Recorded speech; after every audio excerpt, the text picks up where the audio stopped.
everybody. Welcome to Virtual Thursdays Dire Literary Series. And tonight, our feature is Susan Michele Coronel. And let me basically, it's much easy with the internet to find out about people. But if you're interested in Susan Michele Coronel, her website is susanmichellecoronel.com, and she is the author of the full-length poetry collection In the Needle, a Woman, which came out in July 2025, and she is the winner of the 2024 Donna Wolf-Palacio Prize, and it's already out on Finishing Line Press, which is an awesome press. To help the author out and the publisher out, the best place to order it is directly from the publisher, but it's available wherever you find things online, and also I'm sure you can order it from your local bookstores. Um, so, how you doing, Susan? Doing great. I'm really glad to be here. Doing the series. Shout out to my friend Laurel, who's who I can see, and other people I may not be able to see, and new faces. Everyone that's tuning in. All right. Glad you're here to listen to my words. All right, let's turn it over to you, and I can't wait to hear your words. Okay, great. The book In the Needle of Woman came out from Finishing Line Press in July, which you mentioned, and the book is largely autobiographical, but I like to say autobiographical with a good dose of poetic license. And it traces the life of the speaker from childhood and adolescence through adulthood, divorce, marriage, divorce, life with children before and after divorce, and life after divorce. So it covers the full gamut. So I'm going to read just a couple selections just to give you an idea of the places that the book jumps. So the first poem is called "The Year My Mother Turns Back Time." And it includes events that happened in my life, that include my brother and my mother.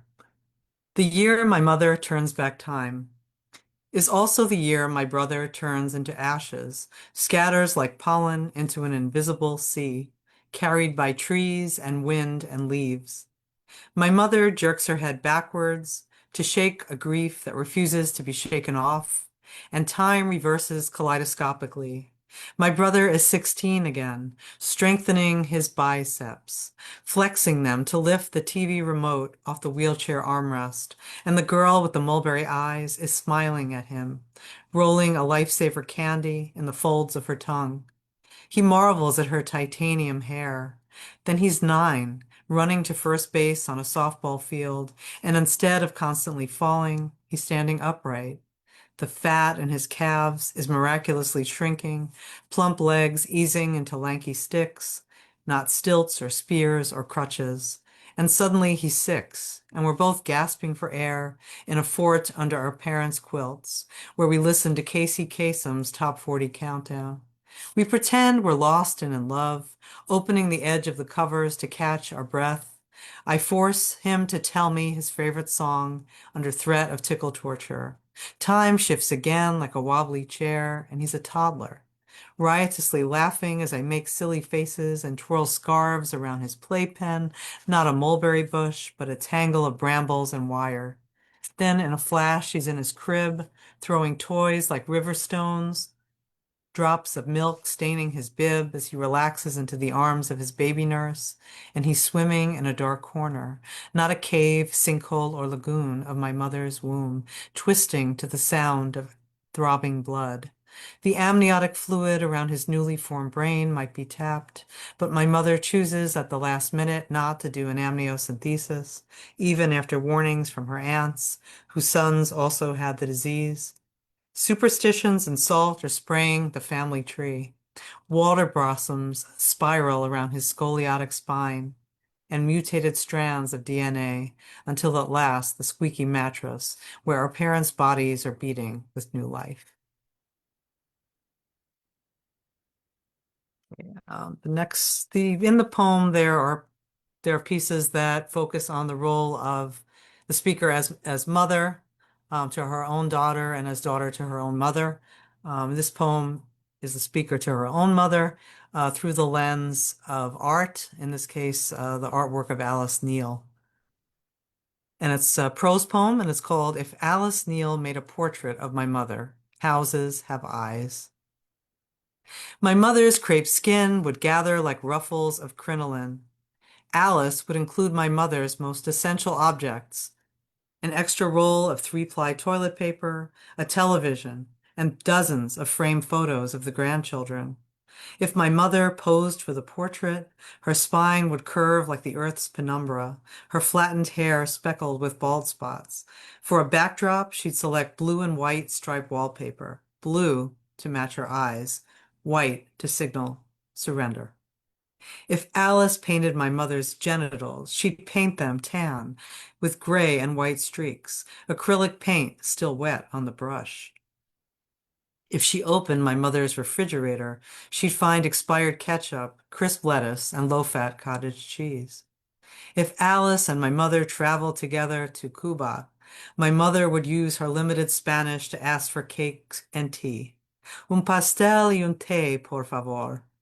Alice would stare at men in alleys before requesting to paint them nude, marveling at their balls. If Alice invited my mother to her apartment in Spanish Harlem, my mother would sit on a stoop because she couldn't manage the climb up the four-story walk-up. Alice would laugh, twirl her hair like cotton candy, and share slim-necked bottles of pop. And if Alice was my mother's therapist, she'd confess that she too lost a child. She'd suggest that my mother return to painting landscapes to dress her wounds and connect with the creative impulse. If Alice redecorated my mother's house, she'd replace half the walls with windows because the best portraits are made in glass houses where light can freely stream through. She'd plant roses of Sharon everywhere, even in the cracks between cement walkways and slate patio tiles. If my mother followed Alice's advice, I'd be as distressed as I am today, but believe more fiercely in my art. I'd lie in my mother's lap, scented with turpentine, watch silverfish in dresses float above her hair. Okay, this poem is based on events that happened after my divorce with one of my daughters, and it's called Trace. My daughter and I used to play the game on paper where you draw identical rows of dots and compete to connect them until you net the most squares. This was before she became as defiant as wind, before drama erupted from her mouth like sea salt and glitter, pigtails hitting her lunchbox as she ran. I muttered blessings and curses. She murmured about YouTube videos and Instagram. I meditated. She shrieked. I broke a plate. She called her father. That's when the corners started to disintegrate, became lines that zigzagged across the page. They became traces, drifting apart until I could barely recognize them. Her father bought her a phone without my consent, then invited her to move into his house. The game was rigged. I ask myself daily, why was I a silent pillar of salt? My daughter and I talk by phone most days, and I see her occasionally. She sleeps in her childhood bed only if her father has a business trip or visits his girlfriend. I wondered what it would have been like if we discovered more fluid shapes like circles, marbles bobbing in a river. We'd fish them out, meticulously arrange them on the bank to ensure that the tiny glass globes wouldn't be volleyed like in a tennis match, but smoothed over with calm and steady fingers. I wish we'd found another way to mesh, to return to the surface, one always seeking the other. And I have one more. This is a prose poem based on a post-divorce relationship. Short film starring a square of sunlight on my lover's forearm. Open with a wide shot of the Gowanus Canal, the depths of sludge, an eraser, melting dessert spoons. Follow with a pan shot of the corner filling station in late morning, air freckled with light. The corner Peruvian restaurant prepares to open soon, its roll-up gate suspended halfway. Behind the scenes, clean white plates clattering in the kitchen, glasses twinkling behind the bar. The manager gets ready to serve a dozen varieties of ceviche and 5 kinds of pisco sour that inundate the senses with a blend of lime juice, egg white, syrup, and Angostura bitters. The camera zooms in on my lover's forearm, leaning on an outdoor wooden table. There's a small square of sunlight just below his elbow, shimmering pink, where his second-degree burn once lived. He's lounging on a patio where doves open their beaks to allow song to pass through. Behind him is a glass studio where bits and fragments melt and twist to make their own kind of music. It sounds like gondoliers trying to keep water at bay. Lanterns seek phosphorus while turquoise and lemon flavors shrink into twisted tubes. The camera follows my lover into his basement apartment, where the pimpled blue rage of Van Morrison fizzles on an old LP, wavers like a grove of pines. There's no time for dialogue. Instead, a narrator delivers a voiceover of his interior monologue. I want to walk barefoot in the streets and become rain. I want to surf the waves in the rockaways and feel the eye of a dolphin burn me with its gaze. I desire the sea because it sings melancholy away from me. His time on film is limited, but look how awake he is, how his hair ripples when the door opens. Cut to a woman walking through the foyer in a faux fur coat and chunky cowgirl boots. They're textured like alligator skin and burnished with swirls of rust. The lights dim, and my lover ignites a lavender candle. Cut to the bedroom that he and the woman enter together, barefoot. Now it's clear. The woman in the bedroom is me. The camera briefly faces the wall. I want him to look directly at her. The camera shows them holding hands, about to plunge into the other. This is the last indoor frame. This is the last time they will be seen by the camera's omniscient eye. The camera zooms out of the apartment, away from the restaurant patio and above the petrol station, finally hovering above the Gowanus. Then a wide shot emerges. It contains the skyline of the city, their home of choice enmeshed in steel and sarsaparilla. The last rays of sun glint on the antenna of skyscrapers and rusted drain pipes on old warehouses. The sand-colored arches of the Brooklyn Bridge beckon, the heat of day absorbed into concrete sidewalks. Her last line, let's go. Thank you so much. And God, what a great reading. And was trying to, you know what, I had a memory recall of you at Mass Poetry in 2023, and you won an award. You want to tell us a little something about that? Oh yeah, I didn't know you were there. Yeah, so I saw that the award was open to anyone who li currently lives in Massachusetts or lived in Massachusetts in the past. So shortly after college, I worked for a small newspaper in North Adams, Massachusetts, which doesn't exist anymore, called The Transcript. So I was there for about a year, and then I was also living around the area, like Sunderland and the Pioneer Valley.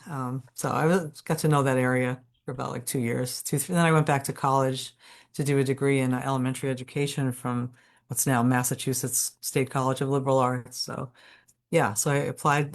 Yeah, submitted my poem to this contest and was thrilled that I won the contest.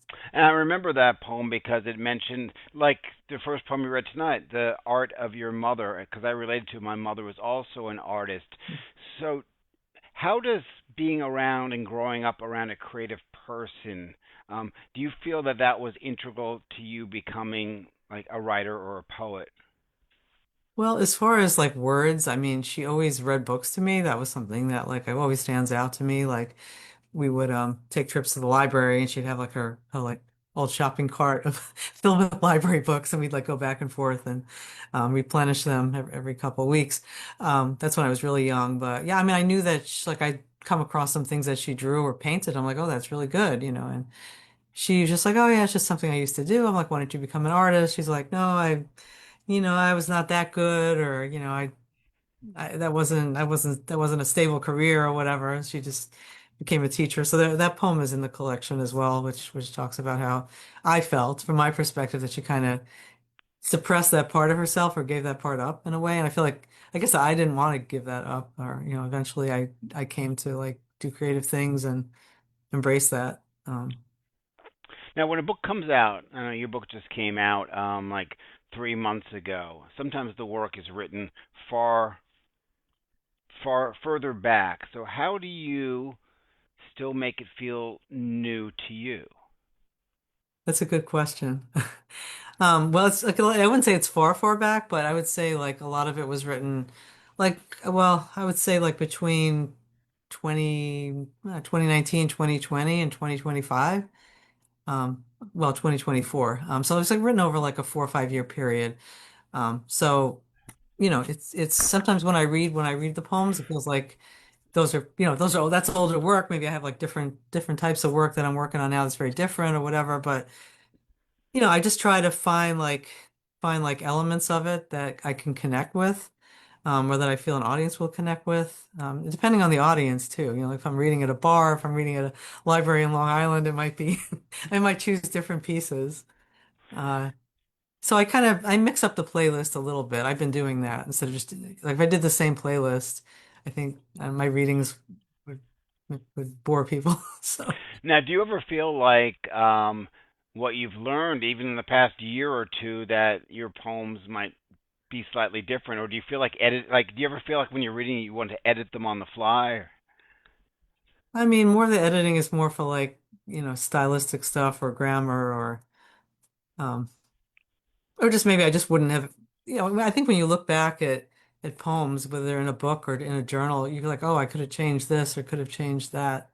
But I feel like they kind of capture a moment in time of how I was thinking and perceiving things and how I was writing in that like 5 year period. Now, when you went to Stuyvesant High School, you got to meet Allen Ginsberg. What was that like, and did that influence you at all? Yeah, well, I was always interested in creative writing, and of course, I took English classes, some required and some electives, required classes and electives, and then I guess when I was in AP English, like the teacher was introducing us, not only to older literature, but contemporary poetry, which I hadn't really been exposed to that much. Just a little bit. Like my mom used to have some books around that would have had, some contemporary, maybe children's kind of poetry like Langston Hughes or whatever. So that kind of like, okay, that's pretty cool how these writers can express like things that are unexpressible in like just a few words. But yeah, so I got interested in that with by reading the contemporary poetry in that class, and then he was a guest speaker. So the teacher brought him in, and he was in the library reading his poems with his portable harmonium. And, it was just very cool. So I know Stuyvesant High School, a lot of creative people. It's definitely well known as a creative high school. Now, were you there when Ned Vizzini was there? Who is that? Ned Vizzini, he my late friend who I think he was in Stuyvesant High School in the late '80s, early '90s. But Okay. but Yeah, it doesn't ring a bell, but he wrote a bunch of books. He also oh was a wow. real champion for depression. Speaking about depression for Okay. youth, but um, what else? You were you know Queens. You went to Indiana. You went to Massachusetts, Long Island, the Berkshires. But you always say that New York is what inspires and influences your work. Now, when you're not in New York, um, is it the visual of New York or the feeling and the beat of New York that brings you back? Well, I mean, I think it's just the cultural richness that we have here. I mean, that part brings me back, even if I did live out of New York City for part of the year or whatever, I don't know if I'd want to live somewhere the whole year, not here. So yeah, it is the feeling of it, even the feeling of growing up here. I know it's kind of crazy to have nostalgia for like 70s and 80s because it was kind of a very seedy time, but it also was such a creative time. I mean, I cut classes to go hang out on St. Mark's Place or, go to museums or catch concerts. And, when I'm out of the city, like traveling or whatever, I like what I'm experiencing there because I like experiencing new places, new cities, like nature, other things. But yeah, it's just always that home base. Now, do you like how New York has changed? I mean, I grew up in New York in the '70s and '80s. It seems like a big mall to me now.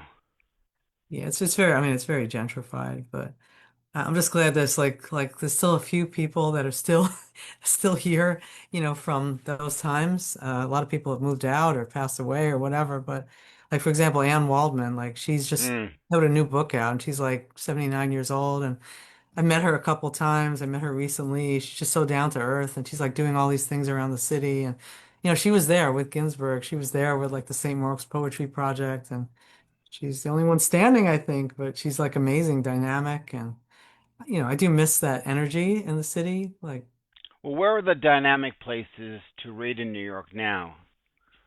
to read, I mean, like again, there's a Any little, any good series that you know of? I mean, I know KGB. Everyone kind of knows KGB. yeah, it's hard to get into, I guess. I'm not gonna, I'll keep those comments to myself, but uh, no, I mean, it's a good series. It's just, I just feel like, I feel like some series are very open to all writers and some, I don't know, because New York is so many talented people. I think, it's just, it gets crowded maybe. Yeah. Um, but yeah, I mean, I read at the Von Bar recently with two other writers. One of them, Cheryl J. Fish, and also I'm going to be reading at the other series. I think it's a series where I think I met you there. Did you go to this series on 13th Street? The Phoenix? Yeah, Yeah, yeah. yeah, I think I saw you there. In fact, yeah, I think I saw you, and that's when I met the late Jen Martelli the first time. It was She over read with there me. when she Yes. came to town. And Yeah. the open mic guitar player yelled at me. I Oh, remember I that. don't remember I, that. I remember that. Yeah, the night went really, really long, and I had to catch my connection back. I mean, it was like a 3-hour night, and he was like the last person on, and he just stopped and he yelled at me for leaving, and I was like, oh no. It was a New York experience. But that's a great series as well. Yeah, there's like anything that's like open to writers, like just open to hear new voices. That's like so you have a mix, like the New York's big enough that you can have all kinds of series. What's the best writing, either performing or completing something or getting published? What do you feel is the best experience that you've had as a writer? I mean, I would say the Massachusetts Book Festival Award was one of them because I've entered a lot of contests and that was the first one I won I won the contest for my book, but before that, that was the first thing like I actually won. I was always like finalist or runner up and I got to it was like in Salem, so I got to hang out and check out Salem and the Cheesy Witch Museum and um yeah, and just the history of it and yeah, it was kind of cool to go somewhere and read in front of that large of an audience. I guess that was the largest in-person audience that I read in front of. Now, when people win awards, there's many different ways to go. One is I feel validated. The second one is I didn't know that I was this good. And there's how did you feel when you won the award for the Mass Poetry Festival and or the award for your book?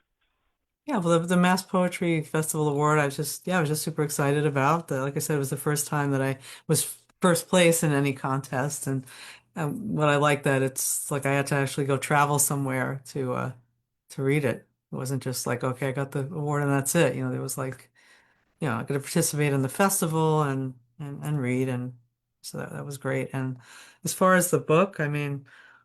I'd been sending it out for about 5 years, and I did get runners up in other contests, like runners up, finalists, semifinalists, whatever.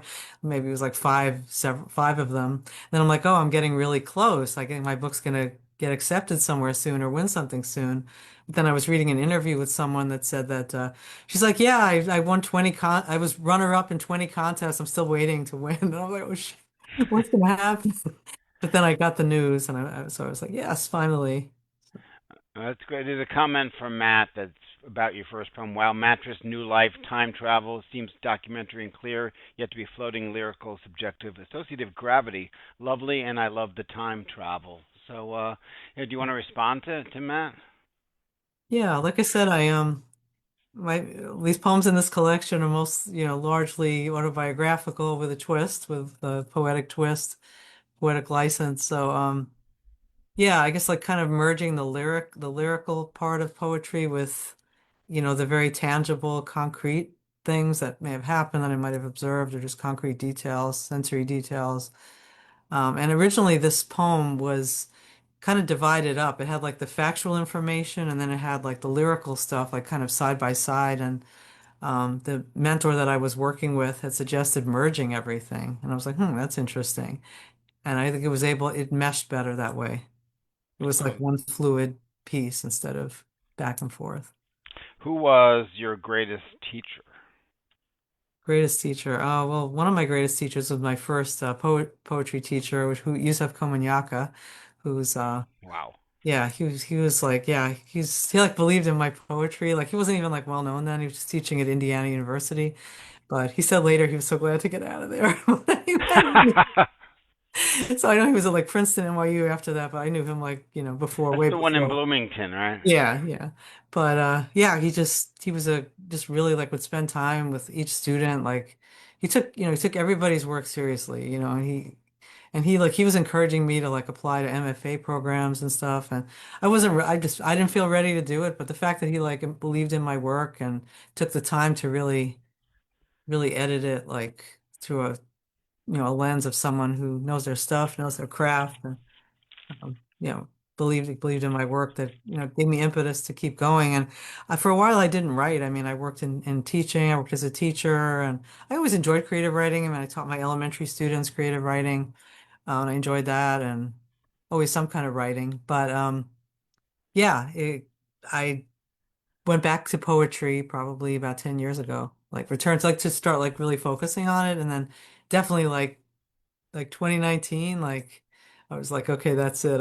I'm like, I'm drawing the line in the sand. I'm going after this. So, Was it hard to write while you were teaching? I guess I wouldn't say it was hard. I guess, well, I was very busy doing that, but I just kind of, put writing on the back burner. I mean, I always had a journal. I always like, reading and, things like that, but I didn't really like write specifically poetry. Also on your website it says you're committed to learning Yiddish. Do you yearn to write a poetry book in that language? Well, at first, I would like to write one poem in Yiddish. If I could do that, I'll feel pretty successful. Hold on, let me rephrase that. Do you yearn to write a poem in Yiddish? Yeah, I think that would be very cool. Like, yeah, so I've been studying it also. Like, I started taking these Zoom Yiddish classes during the pandemic, and yeah, I've been kind of on and off still taking classes. And I'm kind of, I do advance, but I feel like I need more opportunities to speak with speakers, beside the, super religious community. I'd have to Someone said, my friend said, just go wear a wig and go have a long skirt and go talk to them. So I guess it's always that, but I could also get a tutor maybe. But You yeah, have it's just go ahead. yeah, it's You like a language. It's just like language I heard growing up. Words and phrases, and even people I speak to today, they don't even know that it's a language. They're like, oh, isn't that just a German slang, or isn't that just like weird words? Like they don't know that it's a language, and it has like I learned about all these, all these writers and um, singers, actors, musicians, just like a vibrant culture, and it's part of my ancestry somehow. I grew up hearing words and phrases. have you ever had your work um, translated into Yiddish? And would that be something that would be appealing to you? Probably not this book, just I mean, but my next project is actually working on a book that has Yiddish as one of the main areas, main Now, do you subject areas. So. do you feel in general that translation and poetry translation is well represents the original form? Well, I mean, I've read poems in translation like from other languages, like that are translated into Yeah. English, and I mean, I'm glad for the opportunity to read them because I get an insight into like the other language, the culture, and the language of that, the other culture and the other language. I get immersed in that, and I get to hear another voice outside of, an American voice or a British voice, which is nice. And translation in itself is an art. I think you kind of have to bring your own poetic sensibility to it and also try to capture the intention of the poet. So it's an art. You got to do both, I think. I really, really enjoyed talking to you and hearing your work. And folks, if you want to buy the book, it's called In the Needle, a Woman. And there is her website. You want to find out more about Susan Michele Coronel, you just have to go to susanmichellecoronel.com. And for folks that are watching the stream, thank you so much for watching us on the live stream. If you'd like to come in for the open mic, just use the link. I'm happy to let you in, and you know, don't be shy. You can come in and read a poem if you'd like. Thank you so much, Susan. It was really great that you came by. Thank you, Tim. This was great. Thanks everyone for listening.